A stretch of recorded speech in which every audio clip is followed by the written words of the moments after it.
का कोई भी राम कथावाचक, कोई भी शंकराचार्य या कोई भी मंडलेश्वर शास्त्रों से यह साबित नहीं कर सकता है कि दशरथ पुत्र श्री रामचंद्र जी ही वो परमात्मा है जो परमात्मा अनादिकाल से सृष्टि चला रहा है। कोई भी राम कथावाचक चारों वेद और गीता जी से यह साबित नहीं कर सकता है कि दशरथ पुत्र श्री रामचंद्र जी की पूजा पाठ करनी चाहिए। मैं दावे के साथ चैलेंज करता हूं और 1,00,000 रुपए नगद इनाम की घोषणा भी करता हूं, यदि अपने आप को सनातनी संत महात्मा कहने वाला कोई भी व्यक्ति ये साबित कर दे कि चारों वेद और गीता जी में दशरथ पुत्र श्री रामचंद्र का नाम तक भी लिखा हुआ हो, या राम राम, जय श्री राम, जय सिया राम, सीताराम, दशरथ पुत्र श्री रामचंद्र जी के जपने का मंत्र हो, वीडियो को अंत तक देखने की प्रार्थना अवश्य करूंगा। और यह भी कहूंगा कि यह वीडियो उतना लंबा नहीं है जितना लंबा दुख आने वाले युग परिवर्तन के समय में इस वीडियो को ना देखकर आधे अधूरे भगवानों की भक्ति करते रहने के चलते आप जी भोगने वाले हैं। मैं आपके अंदर एक चेतना जागृत करना चाहता हूं कि जिस तरह गणित की पुस्तकों को पढ़े बिना आप एक गणितज्ञ नहीं बन सकते, MBBS की पुस्तकें पढ़े बिना आप एक डॉक्टर नहीं बन सकते, और साइंस की पुस्तकें पढ़े बिना आप एक वैज्ञानिक नहीं बन सकते, ठीक इसी तरह चाहे आप हिंदू हैं या मुसलमान, अपने धर्म की पुस्तकों को पढ़े और समझे बिना ना ही तो आप भगवान की पहचान कर सकते हैं और ना ही एक सच्चे भगत बन सकते हैं। और 2028 तक युग परिवर्तन के समय आने वाले भयंकर विनाशकारी समय में दुनिया को सिर्फ भक्ति ही बचा सकती है और कोई सहारा नहीं है।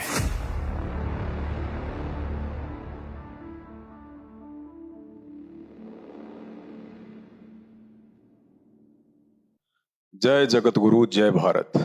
सभी सनातनी धर्म गुरुओं को परम पूज्य जगत गुरु संत श्रोमणी सतगुरु रामपाल जी परमेश्वर जी के चरणों की धूल मुझ पवन दास की तरफ से सादर प्रणाम। अब समय आ गया है आप सभी सनातनी धर्म गुरुओं की परीक्षा का। अब आप प्रमाणित जवाब देने से बच नहीं सकते। अब देश की युवा पीढ़ी ना ही तो पूर्व काल की तरह अनपढ़ है और ना ही धर्मशास्त्रों में लिखी हुई सच्चाई से अनजान है।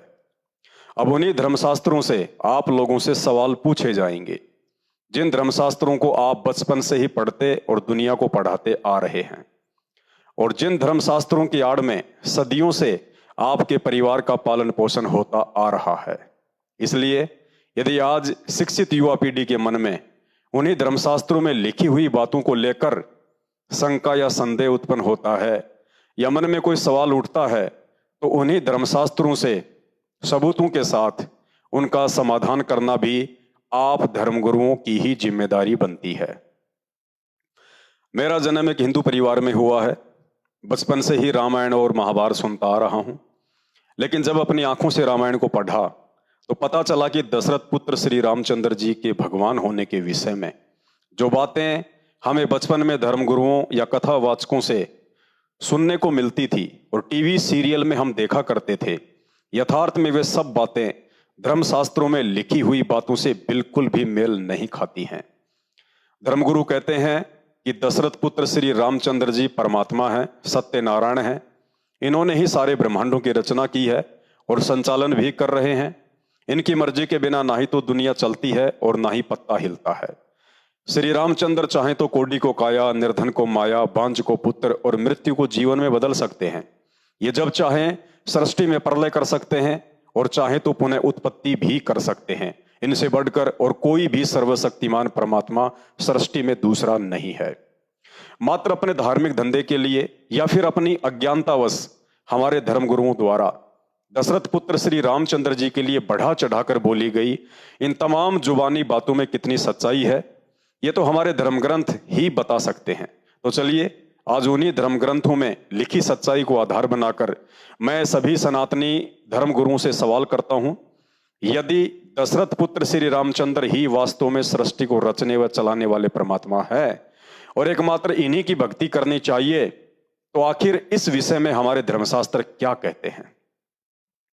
भाई और बहनों, भक्ति का आधार होता है भगवान, अर्थात भक्ति तो उस समय शुरू की जाती है जब यह विश्वास हो जाए कि जिसकी मैं भक्ति शुरू करने जा रहा हूं वास्तव में वो भगवान है भी या नहीं, उस महापुरुष में भगवान वाला कोई लक्षण है भी या नहीं, वो महापुरुष मेरे जीवन में आने वाले संकटों का समाधान करने में सक्षम है भी या नहीं, वो महापुरुष मेरे मन की बात जानने वाला अर्थात अंतर्यामी भगवान है भी या नहीं।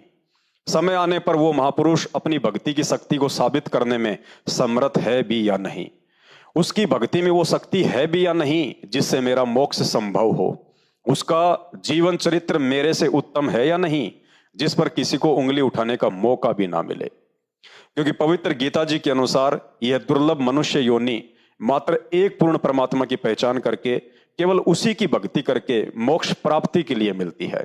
इसलिए दृढ़ होकर भक्ति पर लगने से पहले यह पहचान अति आवश्यक है कि मेरा इष्ट जिसकी भक्ति में शुरू करने जा रहा हूं, क्या वास्तव में वो एक पूर्ण परमात्मा है जिससे ऊपर सृष्टि में अन्य कोई भी देव महादेव नहीं है, सब उसी के अधीन होकर उसके नौकर बनकर सेवा करते हैं, या कोई उससे ऊपर भी परमात्मा है।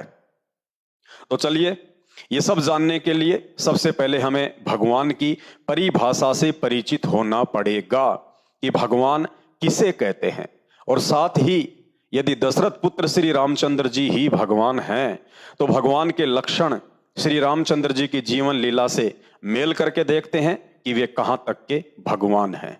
पॉइंट नंबर 1, शास्त्र प्रमाण देते हैं कि दशरथ पुत्र श्री रामचंद्र जी विष्णु जी के अवतार थे, जबकि श्री मददेवी भागवत पुराण गीता प्रेस गोरखपुर से प्रकाशित कोड नंबर 1133 पहला स्कंद पेज नंबर 27 में श्री विष्णु जी खुद स्वीकार करते हैं कि मैं विष्णु पूर्ण परमात्मा नहीं हूं, मेरा तो जन्म हुआ है और मैं मरता भी हूं, तथा मैं विष्णु दुर्गा देवी से ऊपर किसी को नहीं जानता, उसी की पूजा करता हूं और उसी के अधीन होकर सृष्टि का पालन पोषण करने की जिम्मेदारी से बंधा हुआ हूं। अर्थात शास्त्रों से प्रमाणित हुआ कि श्री विष्णु जी भी पूर्ण परमात्मा अर्थात सृष्टि रचने और चलाने वाले एकमात्र सर्वशक्तिमान राम नहीं हैं, क्योंकि राम किसी के अधीन होकर कार्य नहीं करता और ना ही राम कभी जन्म व मृत्यु से बंधा हुआ होता है, जबकि दशरथ पुत्र श्री रामचंद्र जी तो मात्र श्री विष्णु जी की कुछ अंश शक्ति लेकर त्रेता युग में राजा दशरथ की पत्नी कौशल्या के गर्भ से जन्मे थे। राम शब्द तो मात्र उनके शरीर का नाम था, अर्थात उनकी पहचान थी, जैसे आप और हमारे शरीर के नाम होते हैं। इससे यह साबित हो जाता है कि श्री रामचंद्र जी वह समर्थ भगवान या राम नहीं है जिस राम की शक्ति से अनादिकाल से यह सृष्टि चलायमान है, जो राम जन्म मरण के चक्कर से हमेशा मुक्त होता है, जिस राम को संसार की कोई भी माता अपने गर्भ में रखने में समर्थ नहीं है।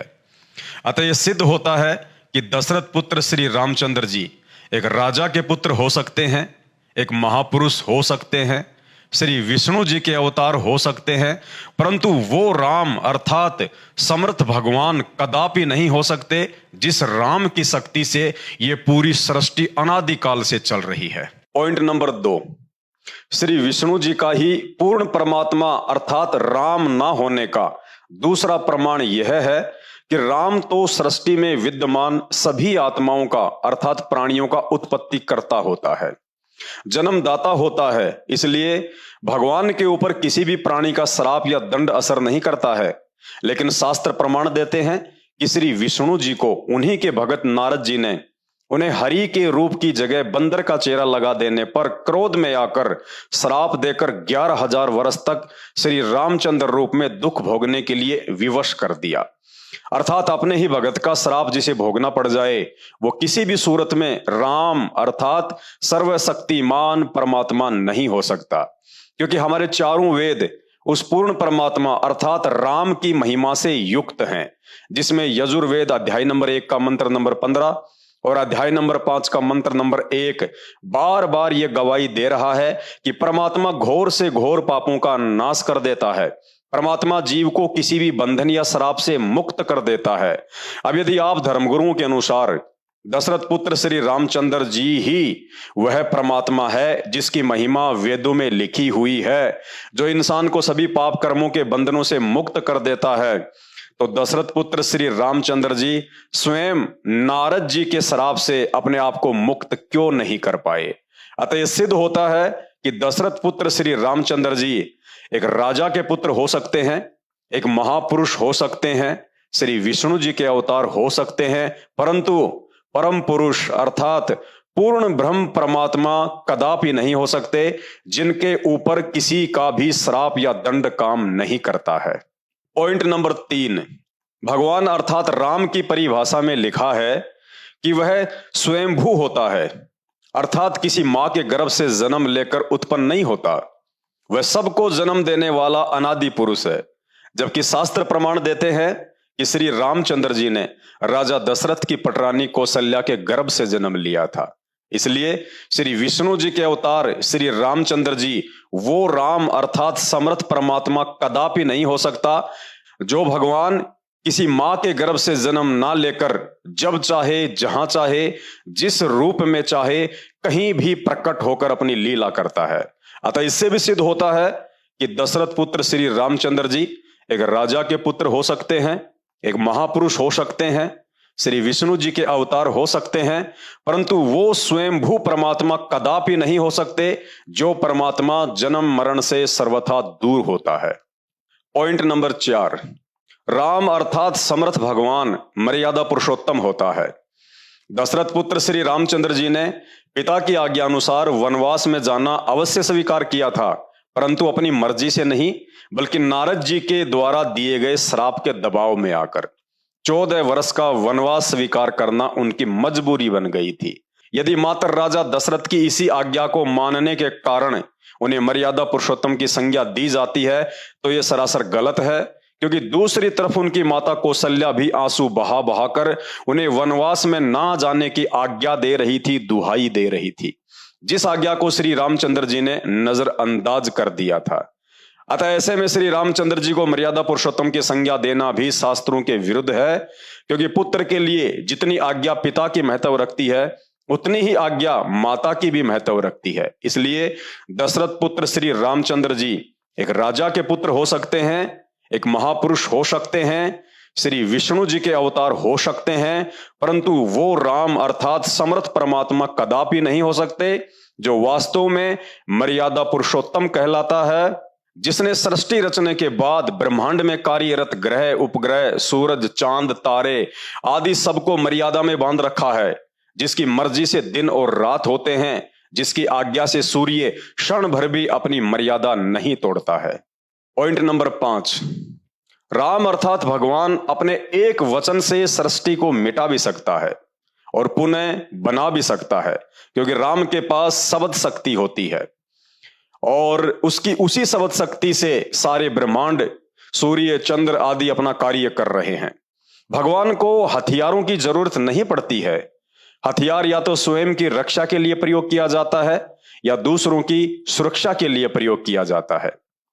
इन दोनों ही स्थितियों में हथियार रखने वाला राम नहीं हो सकता, क्योंकि राम स्वयं अमर है, उसे दुनिया का कोई भी हथियार मार नहीं सकता, और राम ने यदि किसी को मारना हो तो उसका एक वचन ही पर्याप्त होता है, उसे हथियार से मारने की जरूरत नहीं पड़ती है। इसलिए दशरथ पुत्र श्री रामचंद्र जी के द्वारा हथियार रूप में धनुष रखना भी ये साबित करता है कि उनके पास वचन शक्ति नहीं थी। अतः दशरथ पुत्र श्री रामचंद्र जी वह समर्थ राम नहीं हो सकता, जो राम भय मुक्त होता है, जो राम सृष्टि संचालन के सभी कार्य अपनी वचन शक्ति से करता है, ना कि हथियारों की शक्ति से। इसलिए दशरथ पुत्र श्री रामचंद्र जी एक राजा के पुत्र हो सकते हैं, एक महापुरुष हो सकते हैं, श्री विष्णु जी के अवतार हो सकते हैं, परंतु अनादिकाल से सृष्टि चलाने वाले आदि राम अर्थात सर्वशक्तिमान परमात्मा कदापि नहीं हो सकते। पॉइंट नंबर 6, राम अर्थात समर्थ भगवान उसे कहते हैं जो राजाओं को राज्य भीख में देता है, जिसे राज्य करने की कोई लालसा नहीं होती है, परंतु जिसे एक सामान्य नागरिक की भांति राज्य करने की लालसा या राज्य हाथ से निकल जाने का दुख हो, वह भला राम कैसे हो सकता है। श्रीमद् देवी भागवत पुराण गीता प्रेस गोरखपुर से प्रकाशित, कोड नंबर 1133, तीसरा स्कंद, पेज नंबर 218। इसमें प्रमाण है कि श्री रामचंद्र जी को इस बात का बेहद दुख था कि राज्य उनके हाथ से चला गया। मन में राज्य की लालसा रखने वाले पुरुष को लालची कहा जाता है तथा लालच एक विकार है जो सामान्य प्राणियों में हो सकता है, लेकिन उस राम अर्थात समर्थ भगवान में नहीं, जो सृष्टि में राजाओं को राज्य और देवताओं को देव पद भी भीख में बांटता है। अतः शास्त्र ही प्रमाण दे रहे हैं कि दशरथ पुत्र श्री रामचंद्र जी एक राजा के पुत्र हो सकते हैं, एक महापुरुष हो सकते हैं, श्री विष्णु जी के अवतार हो सकते हैं, परंतु उन्हें उस समर्थ भगवान की संज्ञा नहीं दी जा सकती है जो सर्व सृष्टि के रचनहार हैं, जो एकमात्र सर्वशक्तिमान परमात्मा है, जिनकी शक्ति से यह सृष्टि अनादिकाल से चल रही है। पॉइंट नंबर 7, राम अर्थात भगवान उसे कहते हैं जिसके समान सृष्टि में कोई दूसरी शक्ति ना हो। अपने द्वारा रची गई सृष्टि में वह स्वयं ही प्रधान होता है, बाकी सब उसके अधीन होते हैं। किसी भी स्थिति में उसे समय या काल के चक्कर में बांधा नहीं जा सकता। जिसके अधीन होकर अन्य सभी शक्तियां जैसे काल, महाकाल, देवी देवता, गंधर्व, यक्ष, किन्नर, साधु, संत, महात्मा, ऋषिगण आदि कार्य करते हैं। जबकि गीता प्रेस गोरखपुर से प्रकाशित उसी श्रीमद देवी भागवत पुराण में कोड नंबर 1133, तीसरा स्कंद, पेज नंबर 217 पर अपने छोटे भाई लक्ष्मण से बात करते हुए श्री रामचंद्र जी स्वयं यह स्वीकार कर रहे हैं कि राज्य हाथ से चला गया, वनवासी जीवन व्यतीत करना पड़ रहा है, स्त्री हरी गई, पता नहीं दैव अर्थात समय आगे क्या करेगा। अतः यह शास्त्र ही सिद्ध कर रहे हैं कि श्री विष्णु जी श्री राम रूप में दैव अर्थात काल के अधीन होकर नारद जी का श्राप भोगने के लिए ही राजा दशरथ के घर में उनके पुत्र के रूप में जन्मे थे। इसलिए दशरथ पुत्र श्री रामचंद्र जी एक राजा के पुत्र हो सकते हैं, एक महापुरुष हो सकते हैं, श्री विष्णु जी के अवतार हो सकते हैं, परंतु वो वह राम नहीं कहला सकते जो राम अर्थात भगवान कभी किसी दैव अर्थात काल के अधीन होकर नहीं रहता, बल्कि काल पुरुष स्वयं उसके अधीन होकर नतमस्तक रहता है। पॉइंट नंबर 8, राम अर्थात समर्थ भगवान उसे कहते हैं जो सृष्टि में कभी भी किसी के षड्यंत्र का शिकार नहीं होता, जो सबके मन की बात जानने वाला अंतर्यामी होता है। जबकि शास्त्र प्रमाण देते हैं कि दशरथ पुत्र श्री रामचंद्र जी रावण और उसके मामा मारीच के षड्यंत्र का शिकार हुआ, क्योंकि रावण ने सीता का अपहरण करने के लिए अपने मामा मारीच को सोने का हिरण बनाकर श्री रामचंद्र जी को सीता से अलग करने की एक योजना बनाई थी, जिसमें रावण सफल हुआ और सीता का अपहरण हुआ। इसलिए दशरथ पुत्र श्री राम को समर्थ भगवान की संज्ञा देना भी शास्त्र विरुद्ध है। श्री रामचंद्र जी को अंतर्यामी भगवान का दर्जा देना भी शास्त्र विरुद्ध है। यदि वे अंतर्यामी होते तो सोने का हिरण देखकर तुरंत होशियार हो जाते कि यह अवश्य कोई मायावी षड्यंत्र है, क्योंकि हिरण कभी सोने का नहीं होता। परंतु श्री रामचंद्र जी उस वक्त दैव पुरुष अर्थात काल के अधीन थे। उनकी सोचने समझने की शक्ति दैव पुरुष के द्वारा शून्य कर दी गई थी। इसलिए दशरथ पुत्र श्री रामचंद्र जी एक राजा के पुत्र हो सकते हैं, एक महापुरुष हो सकते हैं, श्री विष्णु जी के अवतार हो सकते हैं, परंतु वो अंतर्यामी परमात्मा कदापि नहीं हो सकते जो अंतर्यामी परमात्मा इंसान तो छोड़िए पशु पक्षियों के मन की बात और भाषा से भी भली भांति परिचित होता है, जो कभी किसी के षड्यंत्र का शिकार होने वालों में से नहीं है। पॉइंट नंबर 9, राम अर्थात भगवान मोहमाया से बहुत दूर होता है, उसे किसी का भी मोह व्याप्त नहीं होता।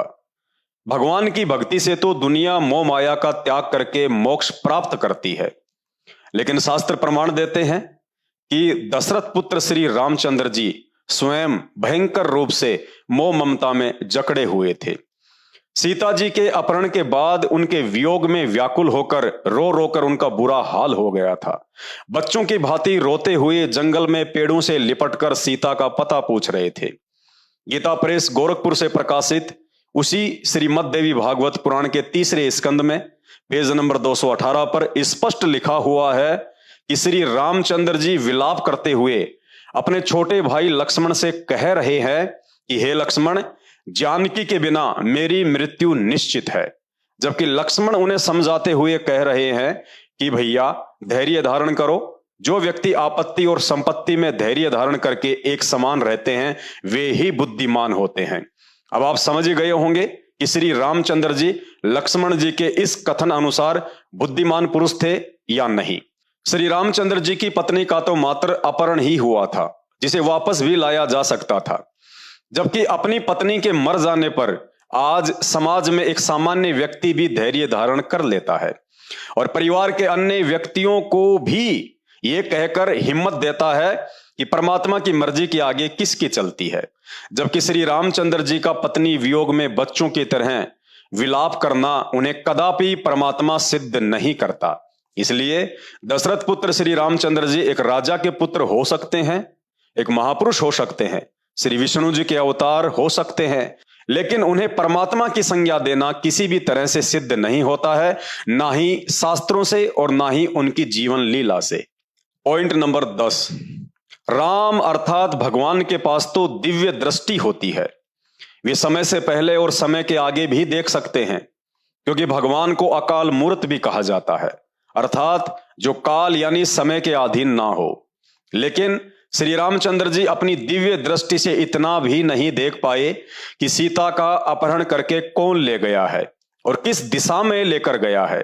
यदि वे परमात्मा होते और उनके पास दिव्य दृष्टि होती तो चारों दिशाओं में सीता की खोज करने के लिए हनुमान, सुग्रीव, अंगद सहित वानर सेना को भेजने की जरूरत नहीं पड़ती।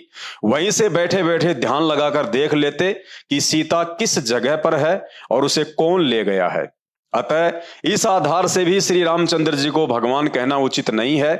इसलिए श्री रामचंद्र जी एक राजा के पुत्र हो सकते हैं, एक महापुरुष हो सकते हैं, श्री विष्णु जी के अवतार हो सकते हैं, परंतु दिव्य दृष्टि युक्त समर्थ भगवान अर्थात पूर्ण परमात्मा आदि राम कदापि नहीं हो सकते। पॉइंट नंबर 11, राम अर्थात समर्थ भगवान 5 विकार काम, क्रोध, लोभ, लालच और मोह से दूर होता है। लेकिन श्री रामचंद्र जी ने सुग्रीव के साथ मात्र अपनी इस स्वार्थ पूर्ति के लिए बाली को मारकर उसे किष्किंधा का राजा बनाया, ताकि सुग्रीव राजा बनते ही अपनी समुचित वानर सेना की मदद सीता को लंका से वापस लाने में लगा देगा। अतः इस आधार से भी दशरथ पुत्र श्री रामचंद्र जी को समर्थ भगवान नहीं कहा जा सकता है, क्योंकि समर्थ भगवान तो सृष्टि में लोगों की हर प्रकार से मदद करता है, मदद मांगता नहीं है। और जिसे मदद की जरूरत पड़ जाए उसे भगवान कहना सरासर शास्त्रों के विरुद्ध है। इसलिए श्री रामचंद्र जी एक राजा के पुत्र हो सकते हैं, एक महापुरुष हो सकते हैं, श्री विष्णु जी के अवतार हो सकते हैं, परंतु अखिल ब्रह्मांडों के रचने वाले समर्थ राम नहीं हो सकते। पॉइंट नंबर 12, राम अर्थात समर्थ भगवान तो निडर, निर्भय और सर्वशक्तिमान होता है, परंतु श्री रामचंद्र जी ने इस डर से एक पेड़ की ओट लेकर कायर पुरुषों की भांति सुग्रीव के भाई बाली का तीर से वध किया, ताकि ब्रह्मा जी के वरदान अनुसार यदि बाली से आमने सामने होकर कोई व्यक्ति युद्ध करेगा तो सामने वाले की आदि शक्ति बाली के अंदर चली जाती थी और वह व्यक्ति बाली से पराजित हो जाता था। दशरथ पुत्र श्री रामचंद्र जी को यह बात सुग्रीव ने पहले ही बता दी थी, इसलिए श्री रामचंद्र जी ने आमने सामने युद्ध में पराजित होने के डर से छल का सहारा लिया। अतः इस आधार से भी श्री रामचंद्र जी को भगवान नहीं कहा जा सकता। यदि दशरथ पुत्र श्री रामचंद्र जी ही पूर्ण परमात्मा होते तो भला सृष्टि में ऐसा कौन योद्धा है जो उनकी शक्ति अपनी ओर खींच सके और भगवान को पराजित कर सके। इसलिए श्री रामचंद्र जी एक राजा के पुत्र हो सकते हैं, एक महापुरुष हो सकते हैं, श्री विष्णु जी के अवतार हो सकते हैं, परंतु उन्हें सर्वशक्तिमान भगवान कहकर उनकी झूठी महिमा करना उस वास्तविक पूर्ण परमात्मा की तौहीन है, जिसके समान बलवान पुरुष इस सृष्टि में अन्य कोई नहीं है। पॉइंट नंबर 13, राम अर्थात समर्थ भगवान वह होता है जो कुछ भी करने में समर्थ हो, जिसे किसी के आगे हाथ फैलाने की जरूरत ना पड़े। जबकि श्री रामचंद्र जी 3 दिन तक समुद्र के आगे हाथ जोड़कर रास्ता मांगने की याचना करते रहे और समुद्र ने उनकी एक ना सुनी। अर्थात यदि श्री रामचंद्र जी ही वह समर्थ भगवान थे जिस भगवान ने एक पल में 7 समुद्र बनाए हों, तो भला उस भगवान को अपने द्वारा बनाए गए उसी समुद्र के आगे 3 दिन तक हाथ जोड़कर खड़े होने की क्या जरूरत थी। प्रमाण मिलता है कि लंका का राजा रावण सिद्धि शक्ति से अपनी लाखों करोड़ों की राक्षस सेना को आकाश में उड़ाकर देवताओं के राजा इंद्र पर हमला कर देता है और 33 करोड़ देवी देवताओं को बंधक बनाकर अपनी कैद में डाल देता है। तो भाइयों और बहनों, विचार करो, क्या हमारे श्री रामचंद्र जी उस रावण से भी कमजोर थे जो वानर सेना सहित लंका जाने के लिए समुद्र पर पुल बनाने का इंतजाम कर रहे थे? आप स्वयं विचार कीजिए कि शक्तिमान कौन था, रावण या श्री राम। इसलिए श्री रामचंद्र जी एक राजा के पुत्र हो सकते हैं, एक महापुरुष हो सकते हैं, श्री विष्णु जी के अवतार हो सकते हैं, परंतु उन्हें किसी भी सूरत में पूर्ण परमात्मा की संज्ञा देना शास्त्रों के विरुद्ध है। पॉइंट नंबर 14, राम अर्थात समर्थ भगवान कभी भी क्रोध नहीं करता, क्योंकि क्रोध 5 विकारों में से एक विकार है। क्रोध हमेशा कमजोर व दुर्बल मनुष्य का लक्षण है। जब श्री रामचंद्र जी को समुद्र ने 3 दिन तक घुटने तक पानी में खड़े रहकर हाथ जोड़कर याचना करने के बाद भी रास्ता नहीं दिया, तो उन्होंने आग बबूला होकर समुद्र को सुखाने के लिए अपना अग्नि बाण तैयार कर लिया। क्रोध में श्री रामचंद्र जी ने तनिक भी विचार नहीं किया कि समुद्र का जल सूख गया तो उसमें निवास करने वाले अरबों खरबों जीव तड़प तड़प कर दम तोड़ देंगे। अर्थात श्री रामचंद्र जी क्रोध रूपी राक्षस के भी अधीन थे, जो कि भगवान का लक्षण नहीं होता है। इसलिए श्री रामचंद्र जी एक राजा के पुत्र हो सकते हैं, एक महापुरुष हो सकते हैं, श्री विष्णु जी के अवतार हो सकते हैं, परंतु वो समर्थ परमात्मा कहलाने योग्य नहीं हो सकते जो भगवान क्षमा और दया की मूर्ति होता है, क्रोध जिसके आसपास भी नहीं होता है, जिसकी कृपा दृष्टि से बिगड़े हुए कार्य भी बन जाते हैं। पॉइंट नंबर 15, राम अर्थात समर्थ भगवान उसे कहते हैं जो जल पर ही नहीं बल्कि हवा में भी पत्थर तैरा सकता है, जिसकी शक्ति से पृथ्वी से लाखों गुना बड़ा सूरज, 9 लाख तारे और अन्य असंख्य ब्रह्मांड आकाश में बिना किसी सहारे से अनादिकाल से घूम रहे हैं, तैर रहे हैं। यदि अनादिकाल से इन समस्त ब्रह्मांडों को चलाने वाले भगवान दशरथ पुत्र श्री रामचंद्र जी ही थे, तो भला ऐसे भगवान के लिए पत्थर के टुकड़ों को समुद्र के जल पर तैराना कौन सी बड़ी बात थी। लेकिन दशरथ पुत्र श्री रामचंद्र जी इतना भी नहीं कर पाए। गीता प्रेस गोरखपुर से प्रकाशित श्री हनुमान लिंक में इसका सबूत मिलता है कि समुद्र पर पुल बनाने के लिए पत्थरों को हल्का करने की शक्ति भी श्री रामचंद्र जी को एक ऋषि के आशीर्वाद से प्राप्त हो पाई थी। वह ऋषि कौन था, इसका प्रमाण आपको परम पूज्य सतगुरु रामपाल जी महाराज जी के सत्संग सुनने से ही पता चलेगा। अतः समर्थता के आधार से भी श्री रामचंद्र जी को भगवान नहीं कहा जा सकता। इसलिए श्री रामचंद्र जी एक राजा के पुत्र हो सकते हैं, एक महापुरुष हो सकते हैं, श्री विष्णु जी के अवतार हो सकते हैं, परंतु उन्हें असंख्य ब्रह्मांडों के स्वामी की संज्ञा नहीं दी जा सकती। पॉइंट नंबर 16, राम अर्थात समर्थ भगवान वह होता है जिसके पास अपार शक्ति होती है। शास्त्र प्रमाण देते हैं कि रावण अकेला अपने मामा मारीच के साथ समुद्र को पार करके श्री राम व लक्ष्मण को माया में उलझाकर सीता का अपहरण करके लंका ले जाता है। लेकिन दुनिया चलाने वाले दशरथ पुत्र श्री रामचंद्र जी अपने भाई लक्ष्मण के साथ समुद्र को पार करके रावण को मूर्ख बनाकर सीता को वापस भारत लाने में सक्षम नहीं थे। इस कार्य के लिए भी उन्हें करोड़ों की संख्या में वानर सेना, योद्धाओं और देवी देवताओं की सहायता की जरूरत पड़ी। इसलिए श्री रामचंद्र जी एक राजा के पुत्र हो सकते हैं, एक महापुरुष हो सकते हैं, श्री विष्णु जी के अवतार हो सकते हैं, परंतु उन्हें किसी भी आधार से सृष्टि बनाने और चलाने वाला समर्थ भगवान नहीं कहा जा सकता है। पॉइंट नंबर 17, राम अर्थात समर्थ भगवान उसे कहते हैं जिसकी मुट्ठी में जीवन और मृत्यु दोनों कठपुतली की भांति इशारों का इंतजार करते हों, जो जिसे चाहे जीवन दे सकता है और जब चाहे किसी का जीवन ले सकता है। परंतु युद्ध करते समय लक्ष्मण को शक्ति बाण लगने के कारण मूर्छा आ जाती है। अर्थात कोमा में चला जाता है। इतनी सी बात से भयभीत होकर श्री रामचंद्र जी समस्त सेना के आगे बच्चों की तरह रोना शुरू कर देते हैं कि वापस जाकर माता सुमित्रा को क्या जवाब दूंगा।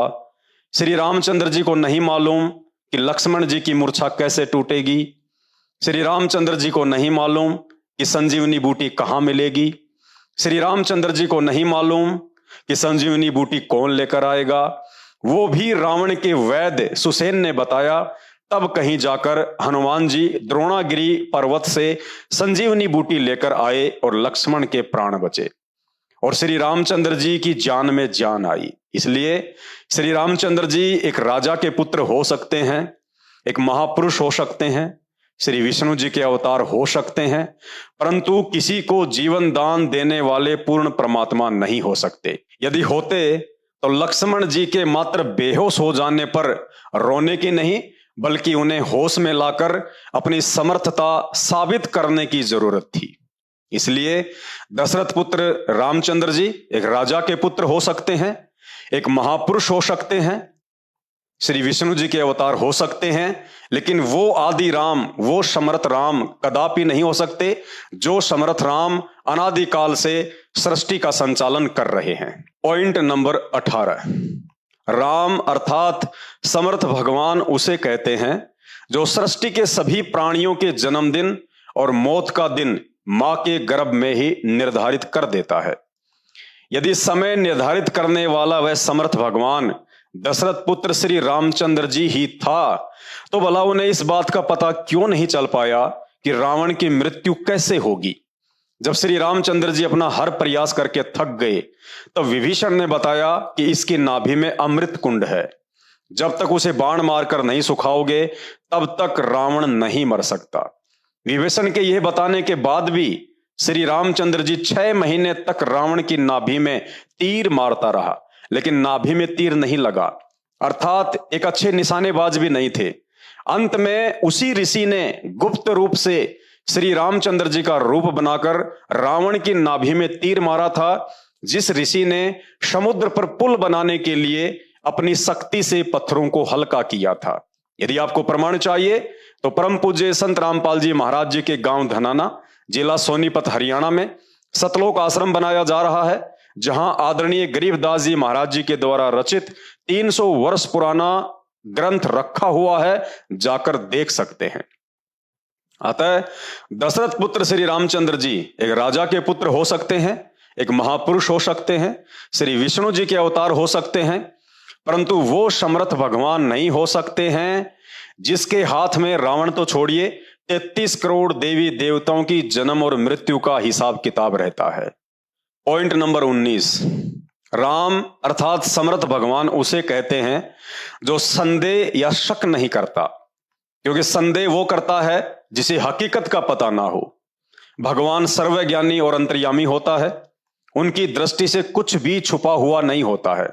परंतु महर्षि वाल्मीकि रामायण में स्पष्ट प्रमाण है कि युद्ध में रावण की मृत्यु के बाद श्री रामचंद्र जी अपनी ही पत्नी सीता के चरित्र पर संदेह व्यक्त करते हुए उन्हें यह कहकर वापस अयोध्या चलने के लिए मना कर देते हैं कि मैंने यह लड़ाई अपने खानदान पर लगे कलंक को मिटाने के लिए लड़ी है, ना कि तुम्हारे लिए।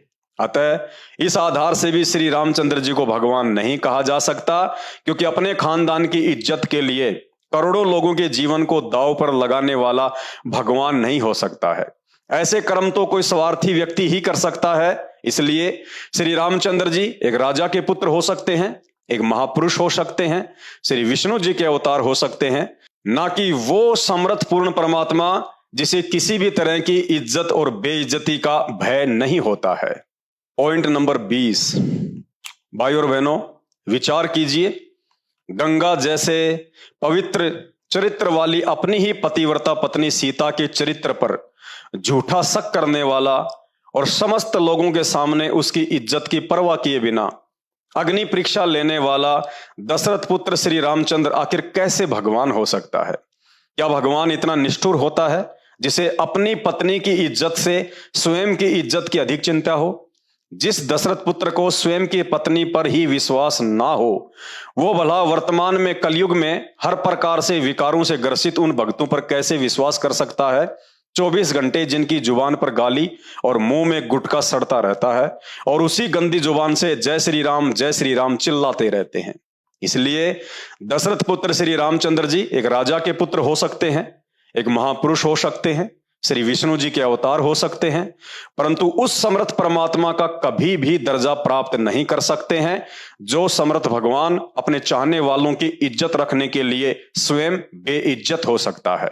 पॉइंट नंबर 21, शास्त्र प्रमाण देते हैं कि दशरथ पुत्र श्री रामचंद्र जी भगवान तो छोड़िए, एक अच्छे न्यायकारी राजा कहलाने के अधिकारी भी नहीं हो सकते हैं। जरा सोचिए, वानर सेना की मदद से रावण की कैद से छुड़वाकर अयोध्या लाने के कुछ ही वर्षों के बाद एक धोबी के व्यंग कसने से अग्नि परीक्षा में पास हो चुकी अपनी ही गर्भवती पत्नी सीता को जंगल में दर दर की ठोकरें खाने के लिए अयोध्या से निकाल दिया गया। क्या यह कार्य किसी भी सूरत में एक न्यायकारी राजा कर सकता है, जबकि अनजाने में लोग उन्हें भगवान की संज्ञा देते हैं। इसलिए दशरथ पुत्र श्री रामचंद्र जी एक राजा के पुत्र हो सकते हैं, एक महापुरुष हो सकते हैं, श्री विष्णु जी के अवतार हो सकते हैं, परंतु उस पूर्ण परमात्मा का स्थान प्राप्त नहीं कर सकते हैं जो न्यायकारी और दयालु है। यहां ना चाहते हुए भी श्री रामचंद्र जी को नारद जी के द्वारा दिए गए श्राप के अधीन होकर निर्दोष सीता जी को दुख उठाने के लिए अयोध्या से जंगल में भेजना पड़ा, क्योंकि नारद जी ने श्राप दिया था कि जिस प्रकार तुम्हारी हरकत से मैं अपनी पत्नी के वियोग में दुखी हूं, उसी प्रकार तुम भी एक पूरा जीवन अपनी पत्नी से दूर रहकर मेरी तरह दुखी रहोगे। अर्थात श्री रामचंद्र जी नारद जी का दिया हुआ श्राप भोगने के लिए ही धरती पर आए थे, ना कि किसी का भला करने और भक्ति करवाकर दुनिया का उद्धार करने के लिए आए थे। इसलिए श्री रामचंद्र जी एक राजा के पुत्र हो सकते हैं, एक महापुरुष हो सकते हैं, श्री विष्णु जी के अवतार हो सकते हैं, लेकिन वो समर्थ राम नहीं हो सकते जिस सृष्टि रचने वाले राम के ऊपर किसी का भी श्राप या दंड काम नहीं करता है। पॉइंट नंबर 22, जिस दशरथ पुत्र श्री रामचंद्र जी को अंतर्यामी राम कहा जाता है, उसी रामचंद्र जी के राज दरबार में लव और कुश राम कथा सुनाकर श्री रामचंद्र जी से तीखे तीखे सवाल करते हैं, परंतु परमात्मा कहे जाने वाले दशरथ पुत्र श्री रामचंद्र जी के पास उनके एक भी सवाल का जवाब नहीं होता है। आखिर उन्हें शर्मिंदा होना पड़ता है और यह सोचने पर मजबूर होना पड़ता है कि उन्होंने सीता जी के साथ काल के अधीन होकर नारद जी के श्राप के चलते अन्याय किया है, जिसके लिए संसार में वे सदा निंदा के पात्र बने रहेंगे। दूसरी तरफ घट घट के वासी कहे जाने वाले श्री रामचंद्र जी यह भी नहीं जान पाते हैं कि कथा कहने वाले दोनों बालक उन्हीं के पुत्र हैं। अब आप ही बताइए, किस आधार से श्री रामचंद्र जी को भगवान मानकर अपने मोक्ष के लिए उनकी पूजा अर्चना की जाए। इसलिए श्री रामचंद्र जी एक राजा के पुत्र हो सकते हैं, एक महापुरुष हो सकते हैं, श्री विष्णु जी के अवतार हो सकते हैं, लेकिन कदापि वो समर्थ परमात्मा नहीं हो सकते हैं जो समर्थ परमात्मा केवल सुख देता है और किसी के भी साथ अन्याय नहीं करता है। पॉइंट नंबर 23, सोचिए, श्री रामचंद्र जी के अश्वमेघ यज्ञ का घोड़ा उन्हीं के पुत्र पकड़ लेते हैं। अंतर्यामी परमात्मा कहे जाने वाले श्री रामचंद्र जी अपने ही पुत्रों से युद्ध करने के लिए लाखों की सेना भी भेज देते हैं। श्री रामचंद्र जी की सेना पराजित भी हो जाती है। क्रोध से लाल होकर अंत में श्री रामचंद्र जी स्वयं सेना लेकर उस बच्चे से युद्ध करने के लिए अयोध्या से निकल पड़ते हैं। आमना सामना भी होता है और लज्जित भी होना पड़ता है, लेकिन यह नहीं जान पाते हैं कि वो दोनों बालक उसी के पुत्र हैं। चलिए, नहीं जान पाए तो ना सही, परंतु आप और हमारे लिए सोचने का विषय है, क्या अयोध्या के चक्रवर्ती राजा और विष्णु जी के अवतार कहे जाने वाले श्री रामचंद्र जी को दो छोटे छोटे बालकों से युद्ध करना शोभा देता है? लेकिन इसमें बेचारे रामचंद्र जी का कोई दोष नहीं था, क्योंकि नारद जी के श्राप के अधीन होकर उन्हें यह सब करने के लिए काल पुरुष विवश कर रहा था।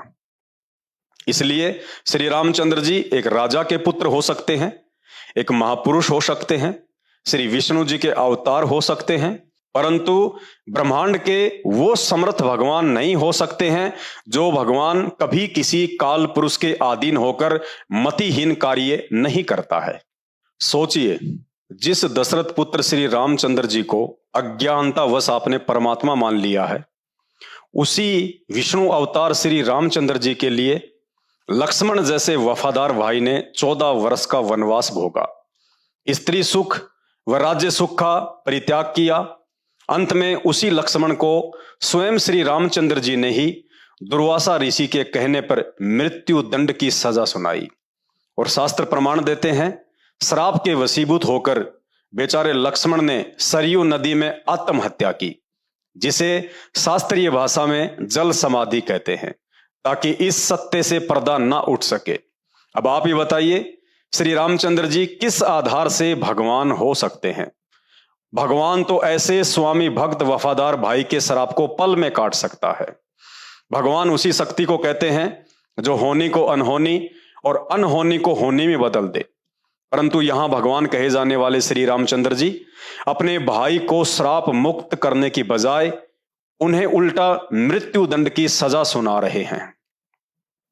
तो फिर कलयुग में हर तरह विकारों से युक्त नशेड़ी, शराबी, कबाबी, मांसाहारी, रिश्वतखोर, व्यभिचारी और भ्रष्टाचारी जैसे मलिन कार्यों में लिप्त और साथ में राम नाम की माला जपने वाले अंधों को श्री रामचंद्र जी कैसे माफ कर सकते हैं और कैसे उनकी भक्ति से वे उन्हें कर्मों से मुक्त कर सकते हैं? इसलिए श्री रामचंद्र जी एक राजा के पुत्र हो सकते हैं, एक महापुरुष हो सकते हैं, श्री विष्णु जी के अवतार हो सकते हैं, परंतु किसी भी सूरत में उन्हें भगवान की, परमात्मा की संज्ञा नहीं दी जा सकती है, जो परमात्मा भक्ति करने वाले भगत के घोर से घोर पाप कर्मों का सत्यानाश करके उसे सुखी जीवन प्रदान करता है। पॉइंट नंबर 25, दशरथ पुत्र श्री रामचंद्र जी को ना ही तो शास्त्रीय आधार से पूर्ण परमात्मा की संज्ञा दी जा सकती है और ना ही सामाजिक आधार से। श्री रामचंद्र जी के ही शासनकाल में एक शंबुक नाम का व्यक्ति, जिसे शूद्र कहा जाता है, स्वर्ग प्राप्ति के लिए कठोर तप कर रहा था। नारद जी के बहकाने से कि धर्मशास्त्रों में सतयुग, त्रेतायुग और द्वापर युग में शूद्रों को भक्ति करने का अधिकार नहीं है, जिस कारण आपके राज्य में एक ब्राह्मण पुत्र की अकाल मौत हो गई है। हे राजन, जब तक आप उस शूद्र पुत्र शंबुक को दंड नहीं देंगे तो आपके राज्य में इसी तरह अकाल मौतें होती रहेंगी। भाई और बहनों, श्री रामचंद्र जी ने शास्त्र ज्ञानहीन नारद की बातों में आकर शंबुक की गर्दन तलवार से काट डाली, जबकि उस समय तक ना ही तो पुराण लिखे गए थे और ना ही गीता जी, सिर्फ 4 वेद ही विद्यमान थे और उन चारों वेदों में कहीं भी इस तरह का घटिया प्रमाण आपको देखने को नहीं मिलेगा कि शूद्रों को कलयुग के अलावा अन्य किसी भी युग में भक्ति नहीं करनी चाहिए। बल्कि वेद तो इस बात की गवाही देते हैं कि मनुष्य शरीर सिर्फ और सिर्फ भक्ति करके मोक्ष प्राप्ति के लिए ही मिलता है। मानव जन्म पाए कर जो नहीं रटे हरि नाम, जैसे कुआं जल बिना फिर बनवाया क्या काम। अब आप ही बताइए, एक तरफ तो आप कहते हैं कि सभी को राम की भक्ति करनी चाहिए और उधर भक्ति करने वाले को स्वयं राम ही मौत के घाट उतार रहे हैं। भक्ति करने वाले शंबुक को अकारण ही मृत्यु दंड देने वाले श्री रामचंद्र जी को आप किस आधार से प्रमाण देकर परमात्मा साबित कर सकते हैं? इसलिए श्री रामचंद्र जी एक राजा के पुत्र हो सकते हैं, एक महापुरुष हो सकते हैं, श्री विष्णु जी के अवतार हो सकते हैं, परंतु उस दयालु भगवान का दर्जा कभी भी प्राप्त नहीं कर सकते हैं जो दयालु भगवान भक्ति करने वाले साधकों से प्रसन्न होता है, ना कि उन्हें मृत्यु दंड देता है। पॉइंट नंबर 26, भाई और बहनों, पैदा होने से लेकर मरने तक सिवाय लड़ाई झगड़े और मारपीट के यदि एक भी कोई धर्म या देश हित का कार्य दशरथ पुत्र श्री रामचंद्र जी ने किया हो तो कोई भी धर्मगुरु, राम कथावाचक या राम भगत शास्त्रों से प्रमाण करके दिखाए। रावण के साथ युद्ध किया तो अपने स्वार्थ के लिए किया, क्योंकि अपनी पत्नी को छुड़वाना था। ना ही राम रावण युद्ध कोई राष्ट्र हित में लड़ा गया युद्ध था कि रावण ने भारत की सीमाओं पर अपना अधिकार जमा लिया था और रामचंद्र जी ने भारत की सीमाओं को रावण के कब्जे से छुड़वाने के लिए युद्ध लड़ा हो। ना ही राम रावण युद्ध कोई धर्म युद्ध था कि रावण मांस खाने के लिए भारत से गायों की तस्करी करवाता था। श्री रामचंद्र जी ने कभी भी किसी मुर्दे को जीवन दान दिया हो तो बता दीजिए। शंभुक को मारने के बाद उस ब्राह्मण के पुत्र को इंद्र ने जीवित किया, ना कि श्री रामचंद्र जी ने। रही बात अहिल्या की, तो अहिल्या को पुनः स्त्री रूप धारण करने का वरदान उसी के पति गौतम ऋषि ने दिया था। श्री रामचंद्र जी ने गौतम ऋषि के वरदान के अधीन होकर केवल शिला पर अपनी खड़ाऊ झाड़ी थी। यदि श्री रामचंद्र जी में किसी को जीवन दान देने की शक्ति होती तो युद्ध में लक्ष्मण सिर्फ बेहोश हुआ था, मरा नहीं था। लेकिन श्री रामचंद्र जी उसे बेहोशी से भी बाहर नहीं निकाल पाए। वो काम भी रावण के वैद्य ने किया। तो सोचिए श्री रामचंद्र जी अहिल्या को कैसे जीवन दान दे सकते थे। उन्होंने अपने जीवन काल में किसी रोगी का शरीर स्वस्थ किया हो तो बता दीजिए। उन्होंने किसी बांझ स्त्री को पुत्र प्राप्ति का आशीर्वाद दिया हो तो प्रमाण दे दीजिए। बल्कि इसके विपरीत उन्होंने आजीवन सभी को दुख अवश्य दिया। श्री रामचंद्र जी को पुत्र रूप में प्राप्त करके आजीवन उनके पिता राजा दशरथ महादुखी रहे और वनवास के समय पुत्र के वियोग में महल की छत से गिरकर गर्दन टूटने के कारण उनकी दर्दनाक अकाल मौत हुई। श्री रामचंद्र जी को पुत्र रूप में प्राप्त करके आजीवन उनकी माता कौशल्या दुखी रही। श्री रामचंद्र जी को भाई के रूप में प्राप्त करके आजीवन उनके भाई दुखी रहे और लक्ष्मण जी को मृत्यु दंड भी प्राप्त हुआ। श्री रामचंद्र जी को पति रूप में प्राप्त करके आजीवन सीता ने दुखों का पहाड़ उठाया। श्री रामचंद्र जी को पिता रूप में प्राप्त करके लव व कुश ने कभी भी उनको हृदय से पिता स्वीकार नहीं किया और ना ही अयोध्या में निवास किया। स्वयं श्री रामचंद्र जी ने आजीवन सुख का सांस नहीं लिया। एक राजा होने के बावजूद जिसकी पत्नी और बच्चे जंगल में वनवासी का जीवन भोग रहे हों, ऐसा व्यक्ति राजा तो क्या देवता होकर भी सुखी नहीं रह सकता। राजा होने के बावजूद जिसे अपने ही निर्दोष भाई को मृत्यु दंड देना पड़े, वह व्यक्ति सौपन में भी सुखी नहीं हो सकता। चक्रवर्ती राजा होने के बावजूद जिसे अपने ही पुत्रों के सामने शर्मिंदा होना पड़ जाए, वह व्यक्ति कभी भी सुखी नहीं हो सकता।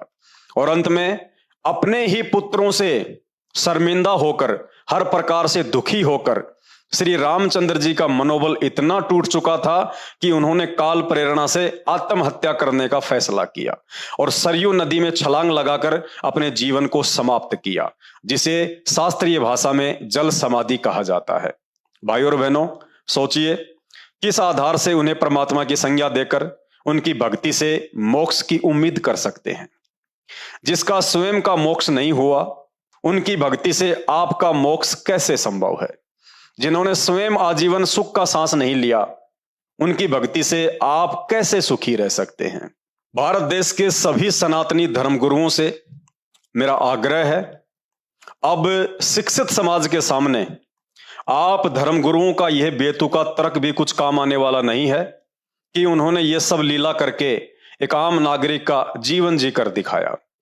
यदि उन्होंने लीला करके आम आदमी का ही जीवन जीकर दिखाया है और सारी उम्र आम आदमी वाले ही कार्य किए हैं, तो उन्हें भगवान मानकर पूजा करना कौन सी समझदारी है। उन्हें आम आदमी की तरह ही लेना चाहिए। मैं तो यहां तक कहूंगा कि उन्होंने आम आदमी की लीला भी अच्छे से नहीं निभाई। वो लीला किस काम की, जिस लीला के चक्कर में स्वयं के खानदान का सत्यानाश हो गया और ना ही समाज को कुछ अच्छा सीखने को मिला। क्योंकि आम आदमी भी अपनी एक पत्नी के लिए करोड़ों लोगों के जीवन को दांव पर नहीं लगाता, जो दशरथ पुत्र श्री रामचंद्र जी ने किया। आम आदमी कभी भी अपनी पत्नी पर इस तरह शंका करके उसे समाज में बेइज्जत नहीं करता है, जिस प्रकार दशरथ पुत्र श्री रामचंद्र जी ने किया। आम आदमी कभी भी अपनी गंगा जैसे पाक चरित्र वाली पत्नी को किसी समाज के व्यक्ति के कहने से घर से निष्कासित नहीं कर सकता, जैसा कि श्री रामचंद्र जी ने किया। आम आदमी कभी भी अपने बच्चों के साथ युद्ध नहीं करता, जैसा कि श्री रामचंद्र जी ने किया। इसलिए श्री रामचंद्र जी एक राजा के पुत्र हो सकते हैं, एक महापुरुष हो सकते हैं, श्री विष्णु जी के अवतार हो सकते हैं, परंतु उन्हें परमात्मा की संज्ञा देना परमात्मा की तौहीन करने के समान है। भाई और बहनों, अब एक छोटा सा संदेश है, आप सभी भगत भाई बहन ध्यान से सुनिए और मेरे द्वारा ये जो वीडियो बनाया गया है इस मकसद को समझिए और अपने इस मानव जीवन को सफल बनाइए। आने वाला समय 2028 युग परिवर्तन का समय है, भयंकर महाविनाश का समय है और उस महाविनाश के समय में केवल और केवल भक्ति बचा सकती है। और भक्ति के लिए यह आवश्यक है कि सबसे पहले आप भगवान की पहचान करें, परमात्मा की पहचान करें, भक्ति तो उसके बाद शुरू होगी। भाई और बहनों, 2 घंटे से मुझे थूक बिलोने का कोई शौक नहीं है। आप भी अपने कीमती समय में से थोड़ा बहुत समय निकाल के ये वीडियो देख रहे हैं, तो ये वीडियो देखने का फायदा उसी समय है जब आप संत रामपाल जी के सत्संग सुनना शुरू करें। क्योंकि आज इस पूरी धरती पर केवल एक ही परम संत है, बाकी कोई संत इस धरती पे नहीं है। और जितने भी संत हैं ये धर्म गुरु हैं, इनको अपने स्वयं के धर्म के विषय में पूरी जानकारी नहीं है, इनको स्वयं के धर्म ग्रंथों के विषय में पूरी जानकारी नहीं है। हिंदू धर्म गुरुओं को गीता जी और वेदों के विषय में पूरी और सच्ची जानकारी नहीं है। मुल्ला और मौलवियों को मुसलमान धर्म के विषय में, कुरान शरीफ के विषय में, तौरेत जबूर और इंजिल के विषय में पूरी जानकारी नहीं है। जितने भी पादरी और पास्टर हैं, इनको बाइबल के विषय में पूरी जानकारी नहीं है। सिखों को गुरु ग्रंथ साहिब के विषय में जानकारी नहीं है, ना ही बौद्ध और जैन समाज को अपने अपने धर्म ग्रंथों की जानकारी है। ये सारी जानकारी संत रामपाल जी ने सभी धर्म के मानने वालों को दी है। आपने उनके सत्संग सुनने पड़ेंगे और सत्संग सुन के आप विचार कीजिए कि आपको मानव जन्म क्यों मिला है। परमेश्वर कहते हैं, मानव जन्म पाए के जो नहीं रटे हरि नाम, और जैसे कुआं जल बिना फिर बनवाया क्या काम। ये 84 लाख योनियों से भिन्न एक मानव शरीर हमारी को केवल और केवल भक्ति के लिए मिलता है। अन्य योनियों में जाके महादुख भोगने से बचने के लिए मिलता है। और यह केवल उसी समय संभव है जब हम एक परमेश्वर की भक्ति करें। और एक परमेश्वर की जानकारी वर्तमान में पूरी पृथ्वी पे यदि किसी धर्मगुरु के पास में है तो केवल परम पूज्य सतगुरु रामपाल जी भगवान के पास में है। और जब तक आप उनके सत्संग नहीं सुनेंगे, आप उनके विचारों से परिचित नहीं होंगे, तब तक ऐसे ही आप अपना ये अनमोल मानव जन्म बर्बाद करते रहेंगे। और आज मानव जन्म में आप कितने सुखी हैं बिना भक्ति और भगवान के। और कल को जब ये शरीर छूटेगा, हम 84 लाख योनियों में जाएंगे, उस समय हमारे साथ में क्या बीतेगी।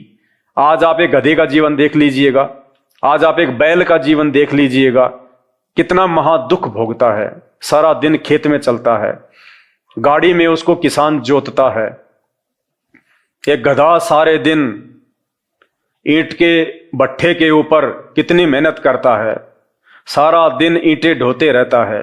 अन्य पक्षी देख लीजिए, पशु देख लीजिए, एक कुत्ता देख लीजिए, सर में कीड़े पड़ जाएं, पूरे शरीर पे उसके खुजली हो जाए, एक्सीडेंट में उसका पैर कट जाए, कितने दुख भोगते हैं। आप और हमारे ऊपर तो छोटी मोटी कोई भी आपत्ति आती है, हम तो तुरंत अपने किसी रिश्तेदार को बता दें, कहीं से सहायता प्राप्त कर लें, मेडिकल प्राप्त कर लें, हॉस्पिटल में चले जाएं। भूख लग रही है तो खाना खा लें, कहीं भी 56 प्रकार के भोजन बना के खा लें।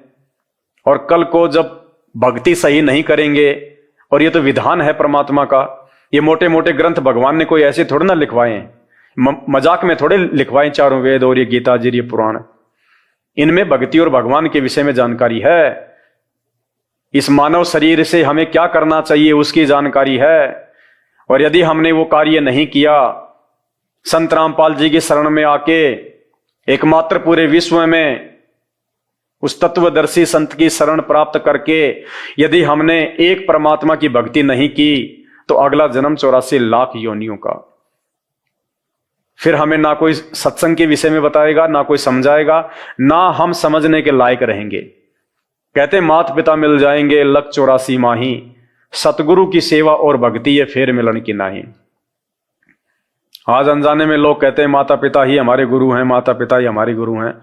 बहुत अच्छी बात है, वो भी गुरु हैं, उन्होंने भी आपको जीवन जीना सिखाया है, बचपन में आपको शिक्षाएं दी हैं।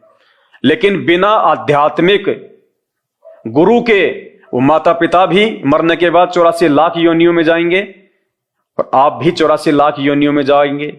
वहां पे ना आपको मां बचाएगी, ना आपको वो पिता बचाएगा। तो ये परमपिता परमात्मा इस धरती पे प्रकट है, सबका पिता है, सबकी मां है। ये हमें सत्य आध्यात्मिक ज्ञान देके 84 लाख योनियों से भी बचाएंगे। और इस शरीर में रहते सहते यदि हमारे ऊपर कोई संकट आना होगा, कोई परेशानी या कोई दुख आना होगा, हमारे कोई प्रारब्ध का, हमारे कोई पूर्व जन्मों के कुकर्मों का, उसको भी संत रामपाल जी अपनी भक्ति से काटने में समर्थ हैं। आपके ऊपर वो कष्ट नहीं आने देंगे यदि आप उनके मर्यादा में रह के भक्ति करेंगे। तो मेरी केवल आपसे विनती है, आपसे प्रार्थना है, मैं आपको केवल समझा ही सकता हूं, बता ही सकता हूं, जानकारी ही दे सकता हूं। बाकी प्यास आपको होनी चाहिए, भूख आपको होनी चाहिए, तभी आप उस चीज को प्राप्त जो है वो कर पाएंगे।